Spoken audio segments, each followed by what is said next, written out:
Assalamualaikum warahmatullahi wabarakatuh. Waalaikumsalam warahmatullahi wabarakatuh. Pemirsa Darussalam Losari TV dimanapun Anda berada, kembali lagi dalam acara Tawadu Tanya Jawab dengan Ustadz. Para pemirsa Darussalam Losari TV dimanapun Anda berada, berhubung kali ini pembawa acara kita belum bisa hadir, maka saya selaku pembawa acara kali ini, saya Iryani akan mewacarakan Tawadu kali ini. Ya, langsung saja ke Pak Ustadz. Assalamualaikum Pak Ustadz. Waalaikumsalam warahmatullahi wabarakatuh. Bagaimana kabarnya Pak Ustadz? Alhamdulillah baik. Alhamdulillah ya Pak Ustadz. Pak Ustadz, jadi saya mau tanya nih Pak Ustadz. Nah, berhubung saya perempuan, ya perempuan itu kan ditandai untuk baliknya itu kan ditandai dengan adanya datangnya haid. Ustadz, sebenarnya saya mau tanya Pak Ustadz, haid itu apa sih Pak Ustadz? Oke. Assalamualaikum warahmatullahi wabarakatuh. Waalaikumsalam warahmatullahi wabarakatuh. Pemirsa Darussalam Losari TV dimanapun Anda berada. Haid ya, berbicara tentang wanita, berbicara tentang haid. Haid itu apa sih?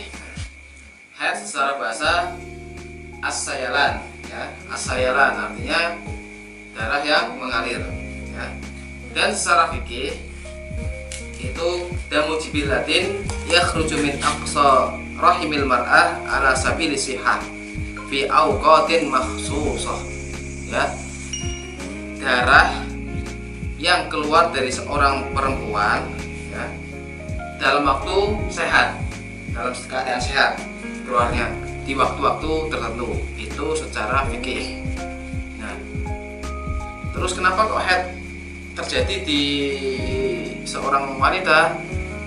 Dalam firman Allah, yas'alunaka 'anil mahid. Mereka bertanya tentang haid. Langsung jawab, qul huwa ada. Haid itu sesuatu yang kotor. Itu firman Allah. Oh, jadi haid itu hanya dialami seorang wanita ya Pak Ustadz ya. Ya. Kenapa sih Pak Ustadz hanya wanita yang bisa haid? Kenapa laki-laki nggak bisa Pak Ustadz? Oh, ya. Suatu ketika ya, ini Siti Aisyah istri Rasulullah itu sedang haji. Hingga memanahal haid atau dan istrinya Rasulullah yang bernama Aisyah ini saat mau tawaf ternyata terhalang oleh haid. Rasulullah langsung berkata kepada Siti Aisyah, "Dzaka amrun katabahullahu ala banati Adam." Haid itu merupakan sesuatu yang ditakdirkan oleh Allah Subhanahu wa taala kepada wanita-wanita keturunan Adam. Maka dari itu hanya wanita-wanita yang haid. Kira-kira itu kapan sih Pak Ustadz kemungkinan wanita itu bisa keluar darah haidnya? Jadi berarti ini membahas tentang awal waktin imkanul haid.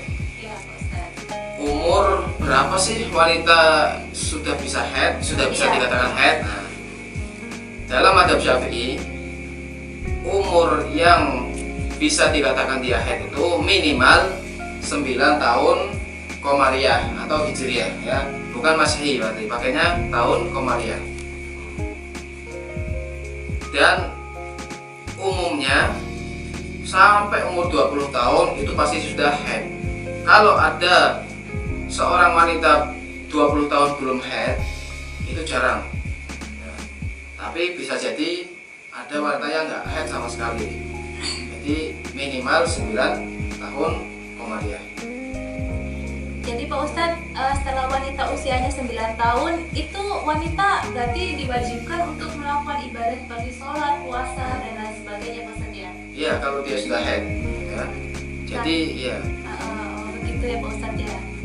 Nah kalau misalkan sebelum wanita usianya 9 tahun, tapi dia udah haid itu gimana Pak Ustadz? Nah, kalau belum 9 tahun Komariah, kemudian keluar darahnya, berarti itu bukan darah haid. Kalau masih 8 tahun, 7 tahun kok keluar darahnya, berarti itu darah kotor, bukan haid. Karena haid itu batasannya 9 tahun. Dan haid ini merupakan ciri-ciri bahwa seorang wanita itu sudah dikatakan baligh. Baligh itu apa? Baligh itu berarti dia sudah wajib sholat, wajib puasa, dan ibadah-ibadah lainnya. Berapa hari sih Pak Ustadz darah haid itu minimal dan maksimal keluarnya dari perempuan tersebut? Ya. Jadi yang keluar dari wanita yaitu haid itu ada batasan umumnya, ada batasan paling sedikit dan paling banyak. Ya paling sedikit itu sehari semalam, berarti 24 jam. Jika kurang dari 24 jam darah keluar, ternyata setelah nggak ada 24 jam atau 23 jam toh, kemudian berhenti nggak keluar lagi, berarti itu bukan haid, namanya darah kotor atau istihadah. Itu minimalnya 1 hari 1 malam. Dan umumnya seorang wanita itu haid 6 hari atau 7 hari umumnya. Dan yang paling banyak, hari yang paling banyak itu sampai 15 hari. Lebih dari itu apa? Kalau lebih dari 15 hari berarti kelebihannya itu darah kotor atau darah istihadah. Berarti sehari itu udah dikatakan haid ya Pak Ustadz ya? Iya, sudah bisa. Itu kalau misalkan berarti sebelum 1 hari full tuh Pak Ustadz, Ya. darahnya udah berhenti, apakah kita wajib dulu sholat atau gimana itu Pak Ustadz? Kalau belum sehari kemudian berhenti nggak haid lagi, nggak Ya. keluar apa-apa lagi, berarti itu darah kotor, maka tetap wajib sholat. Karena kalau bukan haid, darah kotor, maka itu tetap wajib sholat, wajib melakukan ibadah-ibadah lainnya. Tapi kalau haid malah dilarang untuk sholat. Berarti kita harus hari itu juga harus sholat ya Pak Ustadz ya? Iya. Ya, jadi pemirsa, kalau misalkan pemirsa di rumah nih, kalau misalkan 1 hari belum full nih, harus sholat pemirsa, harus wajib ya pemirsa, sholatnya, puasanya, dan segala macam yang diwajibkan oleh perintah Allah.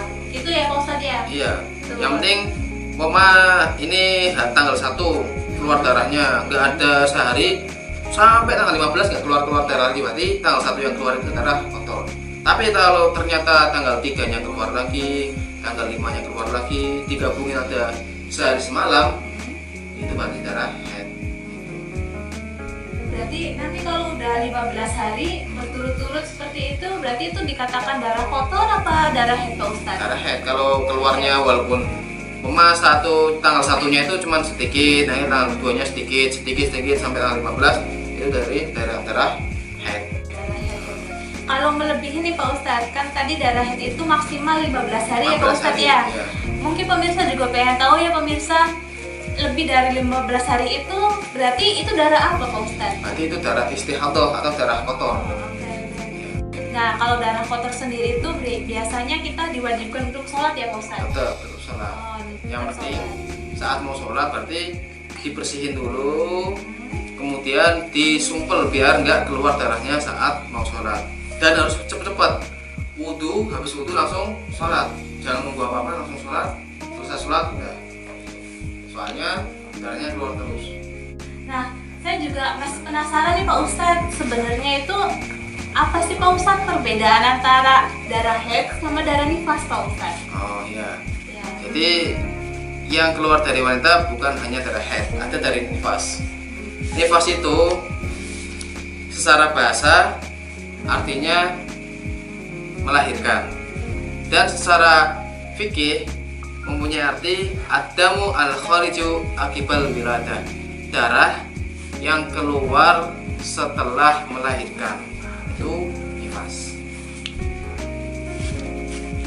Oh, berarti darah yang keluar secara melahirkan itu nifas ya Pak Iya, Ustadz? setelah Ya? melahirkan. Ya, nah, berarti itu tuh darah nifas tersebut kita itu wajib sholat atau gimana Pak Ustadz? Ya, sebelum saya jawab tentang itu, ya lebih banyak masalah paling sedikitnya nifas. Ya, paling sedikitnya nifas itu ya sebentar, kayak satu keluaran sudah nggak keluar lagi, itu nifas. Ada yang seperti itu, ada, tapi umumnya biasanya sampai 40 hari baru nifasnya berhenti. Tapi paling banyak itu 60 hari. Kalau lebih dari 60 hari berarti itu bukan nifas lagi, udah ikutnya istihadah atau darah kotor. Melanjutkan pertanyaan tadi, apa sih yang diharamkan ketika haid dan nifas? Nah, itu yang diharamkan yaitu apa yang diharamkan ketika tidak punya wudhu atau ketika junub, ditambah dengan perkara-perkara lain. Lebih jelasnya kami sebutkan satu-satu ya. Yang pertama sholat, jadi nggak boleh sholat, malah haram. Seorang yang punya haid dan nifas tidak boleh sholat. Terus harus dikodoi apa enggak? Nah, nggak perlu dikodoi kalau sholat ya. Kemudian tawaf, nggak boleh tawaf. Yang selanjutnya menyentuh mushaf Al-Quran itu dilarang. Dan tinggal di masjid atau duduk di masjid itu nggak boleh ya. Jadi umpama di pasar ada masjid, kemudian masih haid atau nifas, jangan duduk di masjid ya, itu nggak boleh. Membaca Quran dengan maksud untuk membaca Quran itu tidak boleh, kecuali membaca Quran dengan maksud untuk wiridan, itu nggak apa-apa. Contoh seperti mau tidur kan disunahkan baca ayat kursi, tapi diniati untuk wiridan, walaupun sedang haid atau nifas tidak apa-apa, niatnya wiridan. Lanjut, puasa. Nah, orang yang haid nifas tidak wajib puasa, tapi wajib mengqodhoinya. Beda dengan sholat, kalau sholat tidak perlu diqodhoi. Kemudian mentalak istri ketika haid atau nifas dilarang, tolaknya haram, harus dirujuk lagi. Kemudian melewati masjid ketika takut untuk mengotori masjid, karena kan kalau haid kan darahnya keluar, takutnya kalau lewat masjid darahnya tetes di masjid, maka tidak boleh lewat masjid. Lanjut lagi, al-istimta'u bima baina surah wa rukbah, yaitu menggauli istrinya antara pusar sampai lutut, itu tidak boleh. Bersenang-senang antara pusar dan lutut sampai lutut itu tidak boleh ketika sedang nifas sama haid. Yang terakhir, bersuci dengan niat ta'abbud juga tidak boleh. Itu perkara-perkara yang diharamkan ketika haid dan nifas. Ya, pemirsa, baik itu perkara-perkara yang tidak diperbolehkan ketika kita sedang haid dan nifas ya Pak Ustadz ya. Oh ya Pak Ustadz, tadi kan Pak Ustadz menjelaskan nih mengenai ketika kita sedang haid atau sedang nifas kita tidak boleh melewati masjid. Maksud dalam melewati masjid ini bagaimana Pak Ustadz? Ya, maksudnya berarti kan masjid ada keramiknya, melewati dalam masjidnya itu nggak boleh. Kalau melewati jalan di depan masjid ya nggak apa-apa. Nanti melewati dalamnya masjid itu nggak boleh. Duduk nggak boleh. Ya, jadi pemirsa gitu pemirsa ya.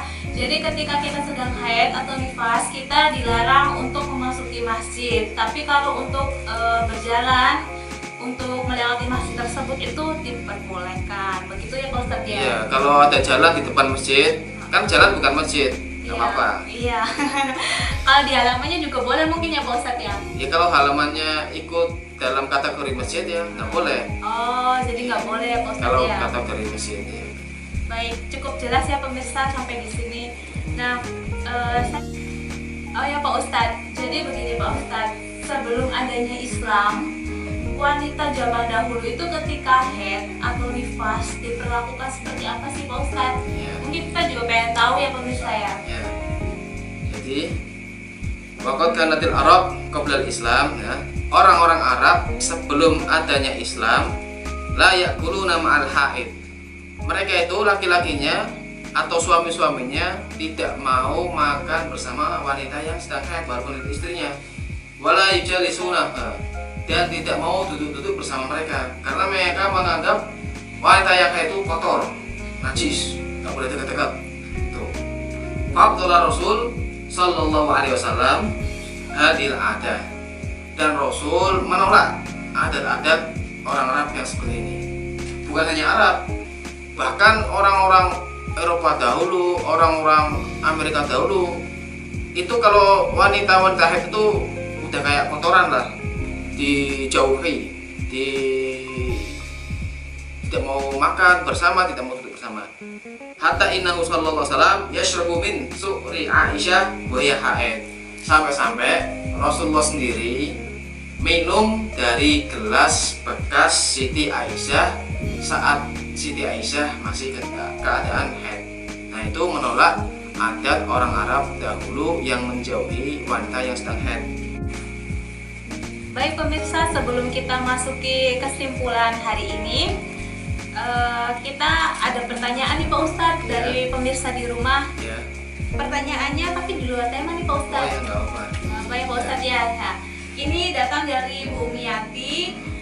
Nah, pertanyaannya gini Pak Ustadz, ketika suami istri Pak Ustadz bersentuhan kulit, apakah itu membatalkan wudu Pak Ustadz? Jadi begini Bu Miati ya. Ya. Ya. Ketika suami istri bersentuhan kulit, dalam madhab Syafi'i itu membatalkan wudu karena suami istri itu bukan mahram. Kalau bukan mahram berarti boleh dinikahi. Yang boleh dinikahi kalau bersentuhan itu batal wudunya. Maka itu hukumnya seperti itu. Ya. Jadi sekarang kesimpulan ya. Ya, jadi pertanyaan dari Bu Umiati sudah terjawab ya, Pak Ustadz ya hari ini ya. Baik, itu sudah terjawab. Kita masuki kesimpulan nih Pak Ustadz dari tema kita kali ini Pak Ustadz. Mangga Pak Ustadz. Ya. Kesimpulan pertemuan kali ini bahwa haid itu kembali ke hadis Nabi, "Dzaka amrun katabahullahu ala banati Adam." Itu suatu yang ditakdirkan kepada para wanita Bani Adam oleh Allah Subhanahu wa taala, sesuatu tabiat ya. Jadi nggak masalah. Yang penting harus dipelajari apa sih yang diharamkan oleh wanita yang haid seperti yang kita bahas tadi. Jadi untuk para wanita agar mengetahui tentang ini.